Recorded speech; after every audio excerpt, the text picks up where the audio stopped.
Christmas and welcome to the Cover One Buffalo podcast. You are joining your host, Greg Tompsett, along with a different partner in crime tonight, my lovely producer, Colin Richey. Colin, how we doing? Doing great. Hope everyone's having a good Christmas, enjoying the holiday season. We're going to get in and out in about 20 minutes here just to quickly preview this matchup on Sunday against the Philadelphia Eagles. So with that, Greg, I'll toss it back to you. Yeah. So just want to do a kind of a quick, preview of the show. We're at halftime of Broncos Chiefs, or some people might be getting ready to watch Stranger Things, going playing with some of their new Christmas toys, all kinds of fun things going on here. So without further ado, let's jump right in. We're going to go into a couple of our, segments we normally do. We'll go right into kind of, what's brewing here. And I wanted to ask you, when the Bills defense is facing this Eagles offense, what concerns you the most? What are you most concerned with looking at this matchup as we get ready for this week 17 battle? Yeah, well, I think the obvious answer here is the run game that the Philadelphia Eagles have with Saquon Barkley and one of the top offensive lines in the NFL against a defensive line that has been subpar for the Bills this year and a run defense that has been really struggling this year. So for specifics, I'll call out the offensive line, Lane Johnson, Jordan Mailata, especially at left and right tackle, against a Bills front four that hasn't been able to generate a lot of pressure. We saw when Michael Hoyt came back into the lineup a couple weeks ago, that seemed to be the missing piece they needed. And then he goes down with another injury. Thankfully, Greg Rousseau seems to be on the rise with a great week last week against Cleveland. We'll see if he can keep that up. Him and Joey Bosa are going to need to do some game wrecking on the edges because Jordan Mailata and Lane Johnson are going to give Jalen Hurts plenty of time in the pocket to step up and make plays either on the ground or through the air. Yeah, and I think there's some interesting things to watch for here where, they haven't been that same Eagles offensive line that they've been the last couple of years. And I hate the idea of like giving them that momentum and making them feel like they're, their full selves previously. This obviously hasn't been the same Saquon Barkley season, but, if there's any defense to get right against in the run game, it's the Bills defense. So I think it would be naive to think Saquon's not going to have a really good game on Sunday. So I agree, spot on. We have the exact same concerns here. How about the other way? What is something that you think there is an opportunity for this Bills offense to take advantage of going against this Eagles team? I'm hoping for a Dalton Kincaid game. He's been in and out of the lineup with some injuries. We've seen the Bills utilize their tight ends plenty in the passing game, 11 touchdown passes to the tight end group, which leads the NFL and is also a franchise record. We saw Dawson Knox drop one in the end zone last week against Cleveland, but Dalton Kincaid had a quiet day. He had one target. He wasn't able to catch it. It was the play along the sideline where he didn't get both feet in bounds, but Sean McDermott did challenge it. But that was it for Dalton Kincaid, who, in my opinion, is the most talented receiver that you have to work with at your disposal against an Eagles middle of the defense that has been struggling at times this season. Zach Bond not having the same season he had last year with Philadelphia. Nakobe Dean's been struggling a little bit in coverage as well. And so if you're going to attack the middle of the field, I'd hope Dalton Kincaid is a big part of that game plan because I think he has the highest ceiling to offer of any receiver the Bills have in the passing game. So my biggest opportunity is one that it makes me a little bit concerned because it's Josh Allen against the Eagles. The Eagles are 31st in the NFL against EPA per scramble against quarterbacks. So they're giving up a lot. I think it's because they trust their secondary in man coverage. When you're in man, you have your back turned to the quarterback and you're not in position there. We'll talk about the injury report here in a bit. It could matter if Nakobe Dean is playing, but there's maybe not the exact same speed at linebacker of what you see at a lot of defenses, and they depend on their front four to get pressure, and that they don't necessarily have a lot of spies or set it up that way. So I'm curious if we see a bit of a shift in how the Eagles approach the Bills versus how they approach other teams, because you sometimes don't need to run as much man defense against the Bills receivers because we don't have a ton of man beaters naturally. Shakira has moments, Palmer has moments, but it's not something that, you have to worry about all the time. So do you even need to do that to that standpoint? Or the opposite, do they think that they can do that but maybe afford to have a spy on Josh while they do it? So if they stick to their tendencies and they stick to the same style and approach that they've had throughout the season, I think that there's an opportunity there for Josh to pick up some first downs, to pick up some nice, much needed chunks of yards. And he's obviously done that through the stretches here and more so in recent weeks. But we also don't want to get him, you know, dinged up or additional elements. So we'll see where that takes us. But big shout out to our friends over at Southern Tier Brewing Company. Obviously love being able to get their support and everything that we have going on with them. We had a great time out at our live show and want to be able to continue with their support and their partnership here as we go forward. A ton of fun. Before we get into our next segment, I want to ask you, this game's kind of weird. Like I'm trying to read through, obviously watching some of the other games. We have a couple games with no motivation. Both teams eliminated from the playoffs, like Commanders, Cowboys earlier today or tonight, watching Broncos, Chiefs, where the Chiefs don't have anything to play for, but are currently winning at halftime. So if you're listening to this live, it's 7-6 Broncos or 7-6 Chiefs at halftime. So could be fun for what it could mean for the Bills. But that's the whole point. The Bills and the Eagles are in really similar spots. They both clinch playoff spots. They're already in. Both of them technically have some advancement opportunity in the seeding, but not super likely. The Eagles are like 2 full games back in the NFC, so they would need to win both and have some other things go well. They maybe could jump the Bears or whoever ends up winning the NFC North if the Packers were to pass the Bears. So they could technically jump up to the 2 seed, which would probably be beneficial because then you would play the opposite NFC North, non-division winner.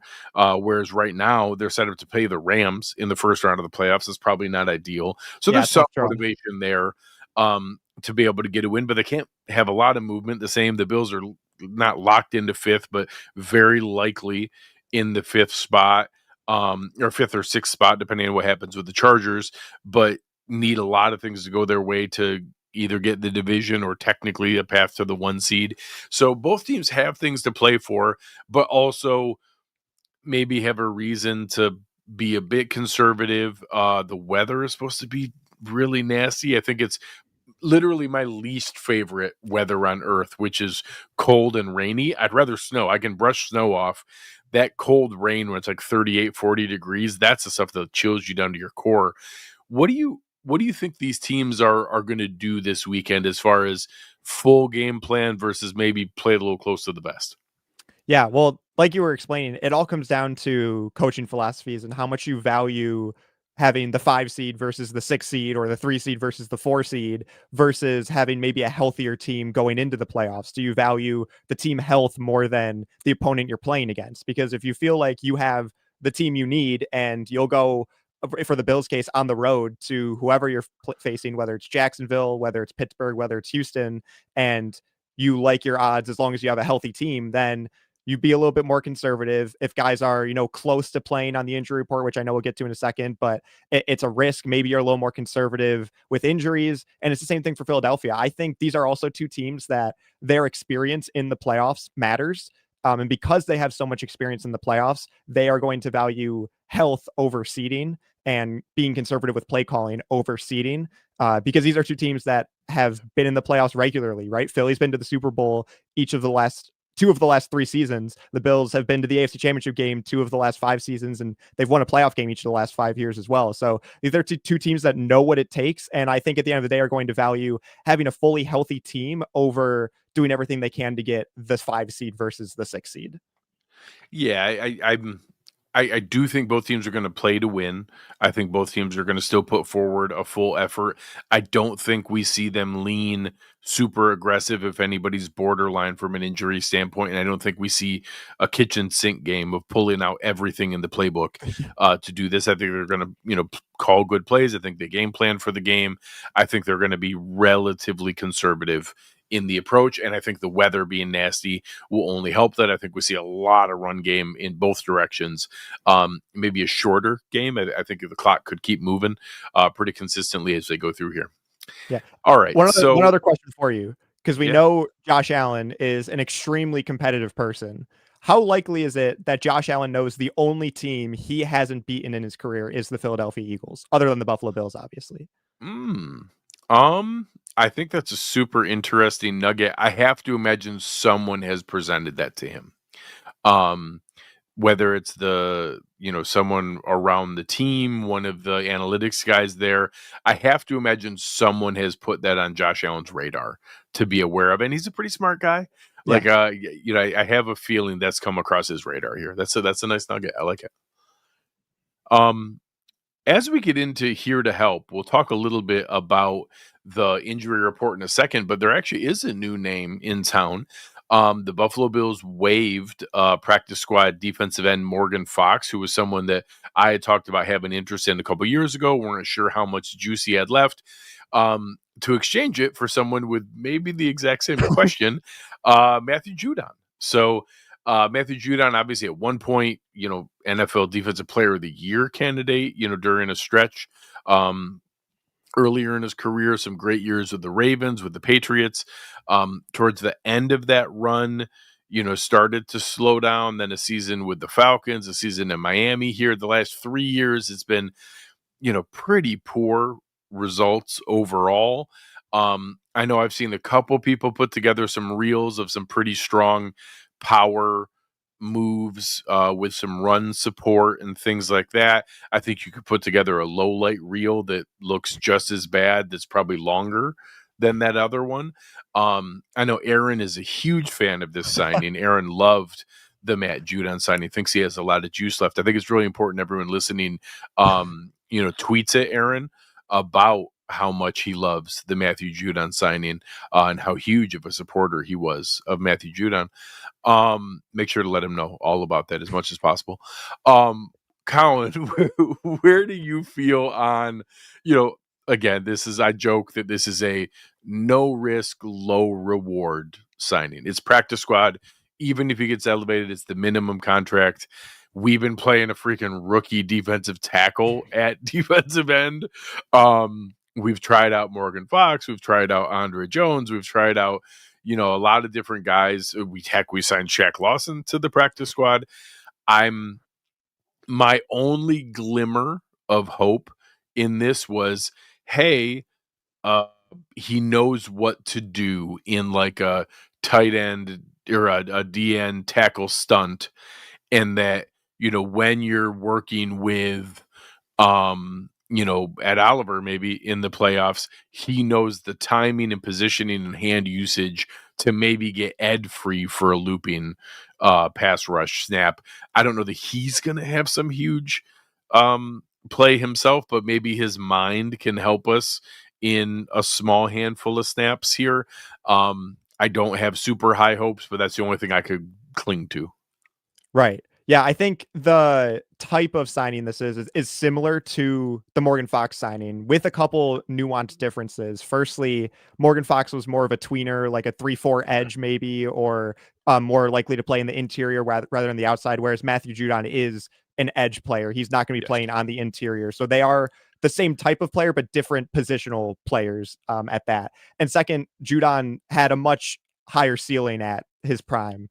Like you mentioned, he was a defensive player of the year candidate, plenty of playoff experience with the Ravens and the Patriots, a guy that was producing double-digit sacks at his peak. So I think that at least gives you maybe a little more hope than the Morgan Fox signing. But again, that is probably just minimal. But like you mentioned, with the mind at least still being there, we've seen the Bills get the most out of plenty of veterans in their system, especially this year. Look at Matt Milano, Tre'Davious White, Jordan Poyer out there still making plays. Aaron and I were talking on the postgame show about how their physical abilities might not be where they once were, but their football IQ and their football minds help make up for that and disguise some of that. So it could be a similar situation for Matt Judon. But I think the most important piece of this is what you mentioned with the rookie defensive tackle, which is our second round pick, TJ Sanders, who has been playing edge the last couple of weeks because we just don't have enough healthy bodies to play defensive end. TJ Sanders has played less snaps at defensive tackle this year than he has at defensive end. It's wild. And that's for a player that you traded up for in the second round.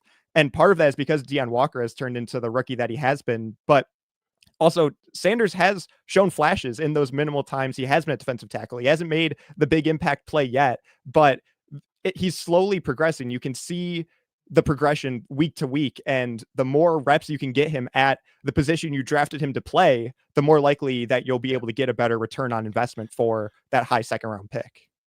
I think that's almost as important as anything in this situation. It's just getting more reps for Sanders back at D tackle.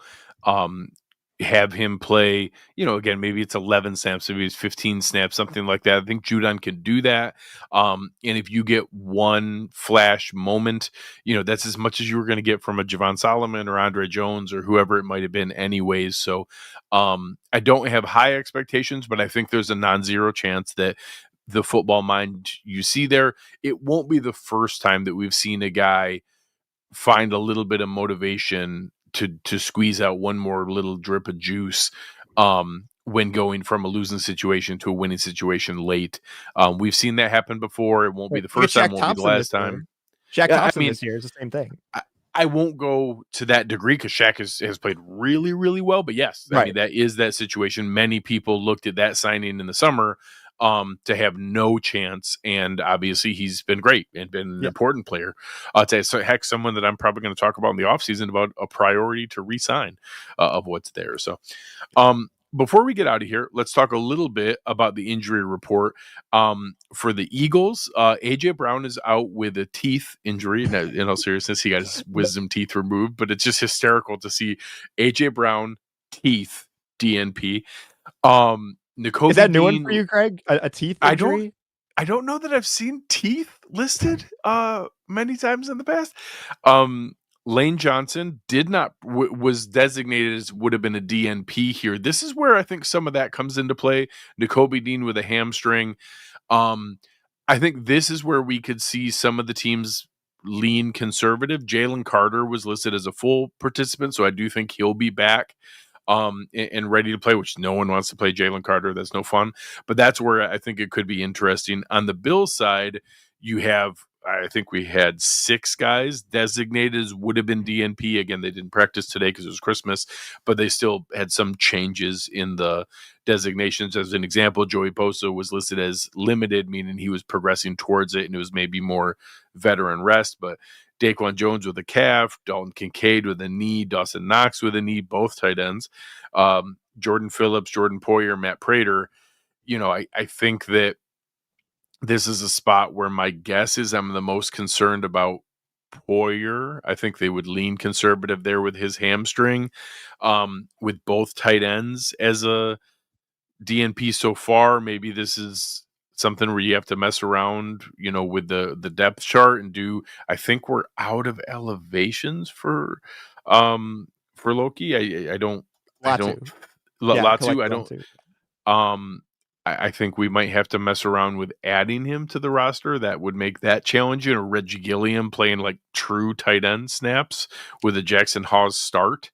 Where are you most concerned with the injury report, or do you think they'll also lean kind of conservative and just make do with what they have?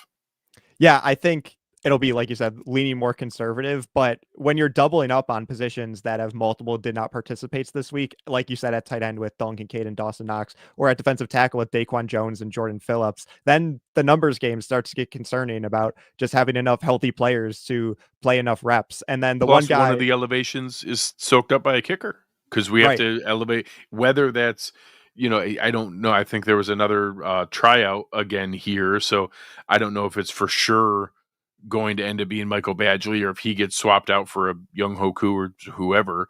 But one of the elevations is already soaked up by a kicker, so it makes that math even more complicated.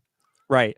And then the one player that progressed in the injury report from Wednesday to Thursday was the guy that you might need to keep in bubble wrap the most this season, which is Joey Bosa, who is the most injury prone player you have, but at his peak might be the missing piece as a pass rusher that you need to go on this deep playoff run. So that's not very helpful either, with the one player progressing being Joey Bosa, who you want to be maybe the most conservative with out of anyone.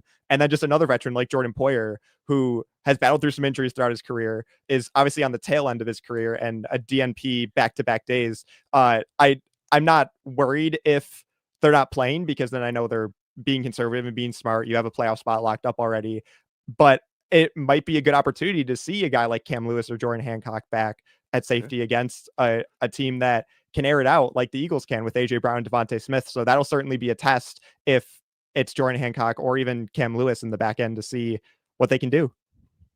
Yeah, that one I'm less concerned with. I know, like you said, the numbers game at the couple spots, whether it's tight end or D tackle, that one gets a little bit more interesting where you now have to figure out, okay, wait, who's going to actually play the snaps? Is that going to be more receivers playing and just Jackson Hawes and a heavy Reggie Gilliam game?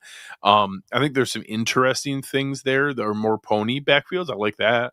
The pony backfield's been a lot of fun. Do a bit more of that. So, some interesting pieces that we'll see exactly where it falls into play. But, ultimately, any final thoughts for the people here on what you expect to see this weekend or what you think we'll see out of this game?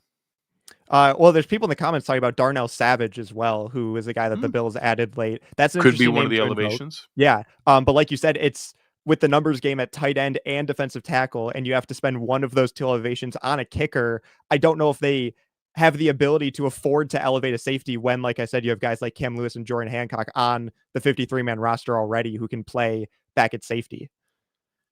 Yeah, it's going to be interesting. You're going to have to find a way to probably do something with Latu and then something with Zion Logue or Akinbasote. I'm not sure who they play with. Maybe they bring Judon right up and have him as part of the mix in the defensive line group, because you still do have, even if you had Phillips not play and Daquan not play, you'd have Fedarian Mathis, TJ Sanders, Dean Walker, and Ogunjobi be active again. So you can still patch that together. And if you brought in Judon as the 9th defensive lineman, you can still make that work.